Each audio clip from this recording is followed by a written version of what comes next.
Boyswa and Bobby Young. Is it Bobby Giant, I mean? Bobby Giant. Yes. What about the others that had gone missing? The others have gone missing. Who? Please give names. N'abagamba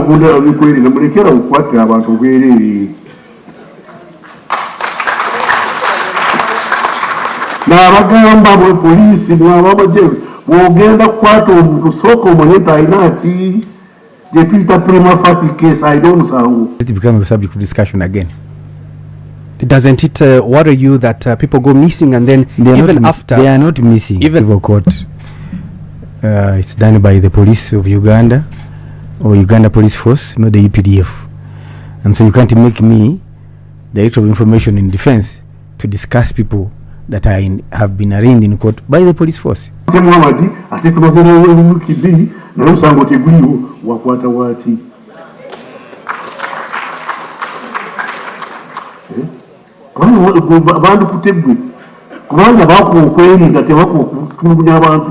Actions that are done by the state arrests doesn't abduct. No business discussing individuals that are already in court arraigned by the police. Twakiriza tebibina by'obufuzi biteeka okubaawo oba twakiriza netubiteeka mu constitution bawedde tuyawo bagende mu lupu yaabwe genda okugamba abantu tawanupu tebamanyi kyebakola tebawaka bululu naye tobakwata bakubanga banupu. Bother me because there are several methods of arrest that I know of, and two, Uganda is not the only country that has done that. Even though democracies, people can arrest when they are in ordinary clothes. So that shouldn't be worrying us. It would have worried me if people indeed disappeared.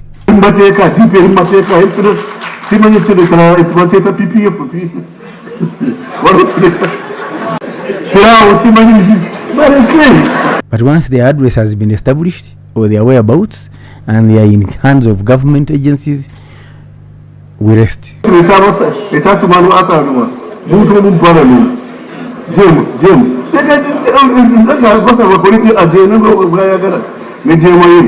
Why should I respond to what we would not do? Why should I respond to hot air? We all know who appeared. So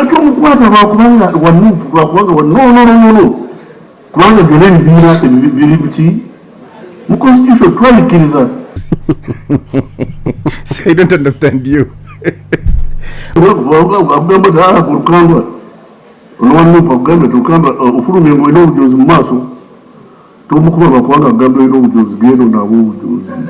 It will depend on one, circumstances, two, the individual suspect. Those, if I may just hint on that a bit. I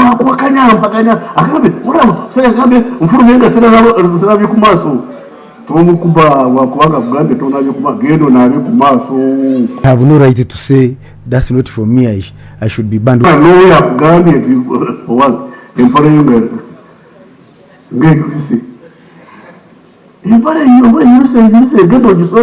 I think you may remember it was made very clear as to who has been arrested in Noop and why they were being arrested. That has been made clear.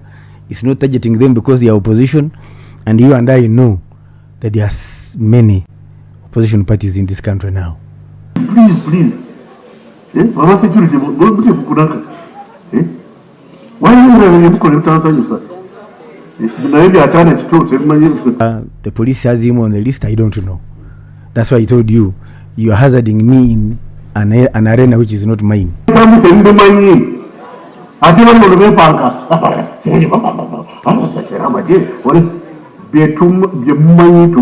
They have also had occasions where people get missing and they appear on their own. True or false in this country? Listen to us. Two, like I've told you. And we all know Mugumi has a history of disappearing. You forget?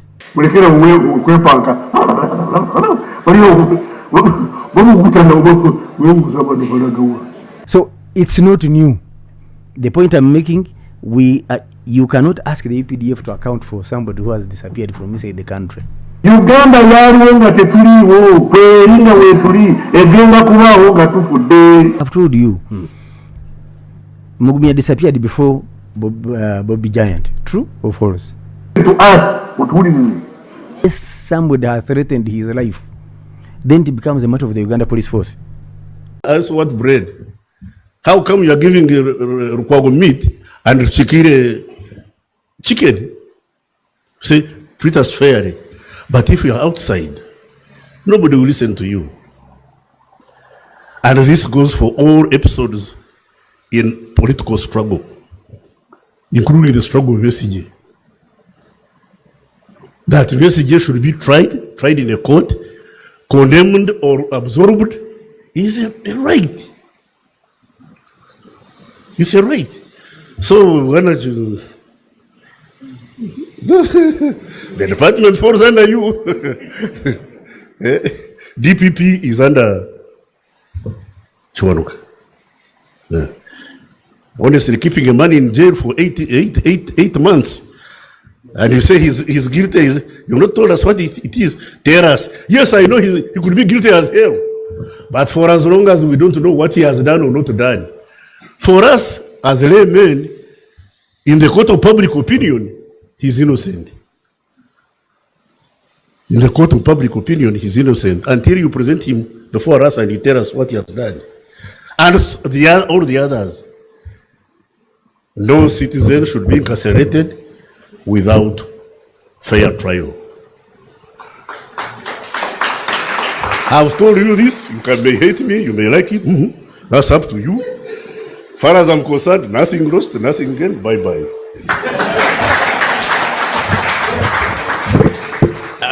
A round of applause as he goes back. Thank you so much, and a standing ovation from the family. Thank you so much for the very, very intriguing and insightful discussion and triggering the mind for the message that has been sent by the Cabinet Minister, General Kahindo Otafire. And the key to it, I want to believe, has really been reconciliation. Reconciliation and lending a listening ear. We are all, of course, at different wavelengths, the government from one side, opposition from the other, but the Ugandan Society is a civil society organization that is meant to bridge the gap between the two factions. Ladies and gentlemen, a round of applause for Afande. Thank you so much.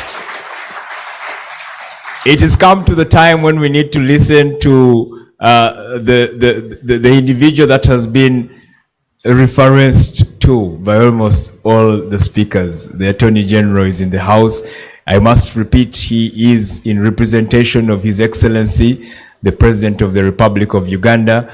And myself, in my individual capacity, I don't have the capacity to invite him. We would like to extend a request to the Honorable Minister, the Cabinet Minister, to take the honor to invite the Attorney General to the podium.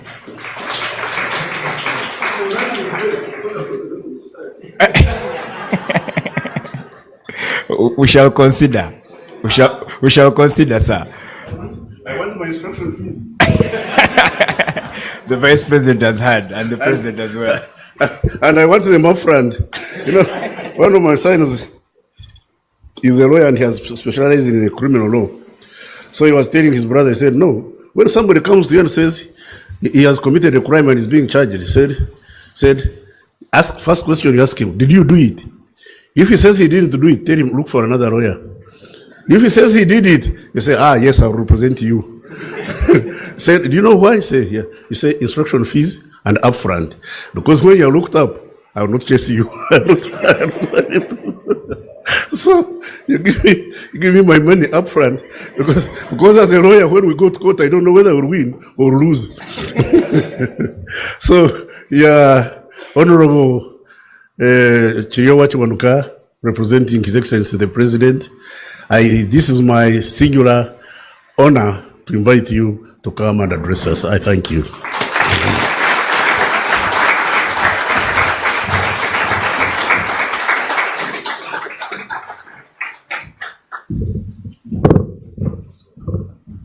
You know, that gentleman is the chief criminal in the country. I'm going to discuss that as I make my remarks. Thank you very much, Honorable Otafire. Honorable Otafire, Minister of Internal Affairs, Honorable Mr. Justice Egona Ntende, Justice of the Court of Appeal, Constitutional Court, President Uganda Law Society and your Executive Council, Ambassador Bijiro and other heads of diplomatic missions present, members of Parliament present, my friend Sibambi, Honorable Matthew Richkaire and former national leaders present, the Honorable His Worship, the Lord Mayor, my friend Elias Lukwago, the family of the late Simon Juba, Auntie Gertrude and your family, senior council present, members of the ULS, ladies and gentlemen. I came here today with a blue message, and my job here was to deliver the President's message. But while I was here, so many people referenced to me, so I kept jotting down things, and I thought maybe I should comment on some of these things before I deliver the President's message. First of all, I was not late. Mama, I was not late. The invitation I received, the instructions I received was to be at the Uganda Law Society at 10. So I was here 3 minutes to 10.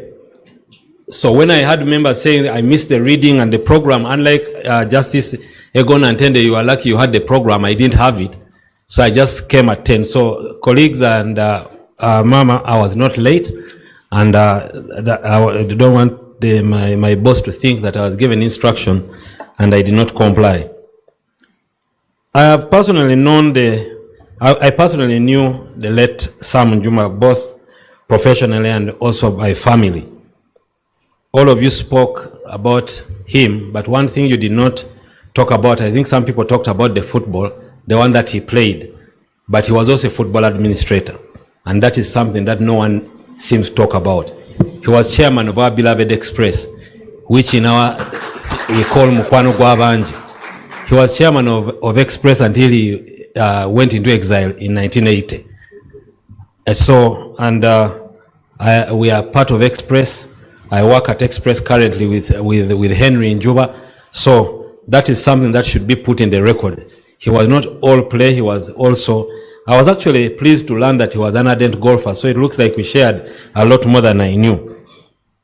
So I'm personally privileged to be here because of that relationship.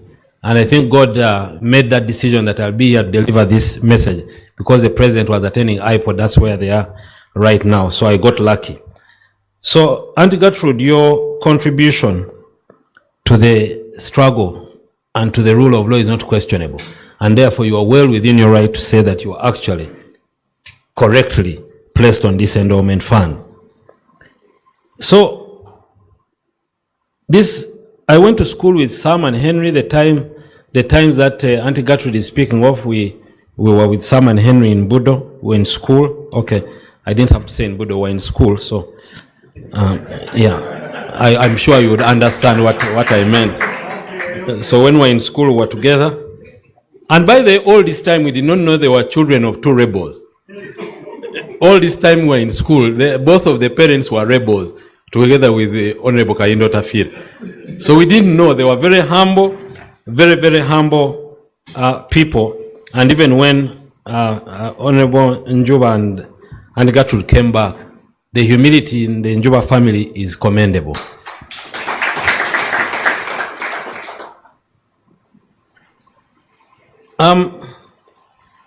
Auntie Gertrude, about golf, don't worry. Many wives of golfers have similar feelings like yours. In the golfing planet, we call them golf widows, because when the husband starts playing golf, they tend to disappear for long hours. But that is I think Uganda Law Society, thank you very much for starting these memorial trust funds and endowment fund. I think that's a very noble cause, and we will definitely support you in this cause. About Ben Chiwanuka, I will be there myself tomorrow, because as you remember, I was fired from the Law Society. So I do not quite subscribe to the instructions of the President of Law Society. So I'll be at the Ben Chiwanuka memorial lecture, because I was fired. So really. So if you find me there, don't say that I defied the President. I was fired already. So Justice Segona Ntende, your comments I would love to get your written paper and read it. And there's some interesting things. I don't agree with many, but there are some interesting points there. And probably we have a conversation someday on how to balance Article 1 with civil society action. Because that is, I think, something that we need. But I think you raise interesting points. What is my role in the return of the president of Law Society? I don't know what my role was in his departure. So I don't know what my role will be in his return. But that matter is being raised here, but I have tried to steer very clear of this business of R&B and the fight, so I concentrate on what I am doing.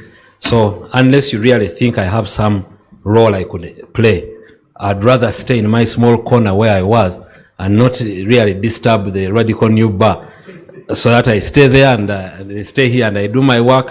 But I'm happy to participate in any way you think I can help. But Honorable Nsibambi, as members of parliament, these things that you raise here on the podium, we should actually actively work on the powers that are given to us in the Constitution to address them. I do not subscribe to the school of thought where I see something wrong and I have the authority to do something about it, and I'm not doing anything about it. So we can actually work with private members' bills. All these things you're talking about can be addressed that way. Maybe I'm not a politician enough to understand that this may be an opportunity to raise these issues, but we have a correct forum. Like, for example, enforcement of court orders is a matter that has been in our space as lawyers for a long time.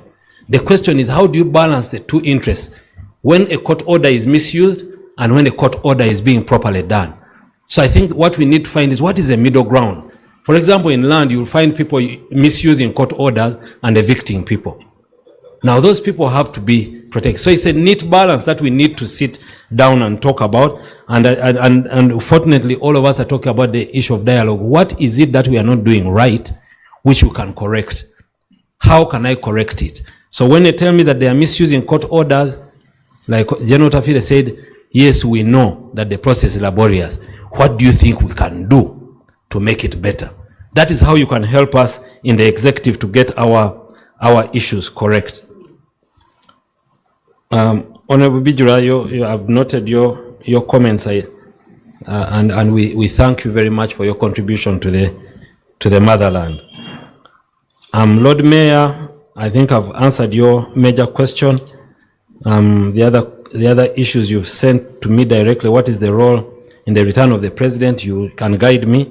We were in class for the 4 years together.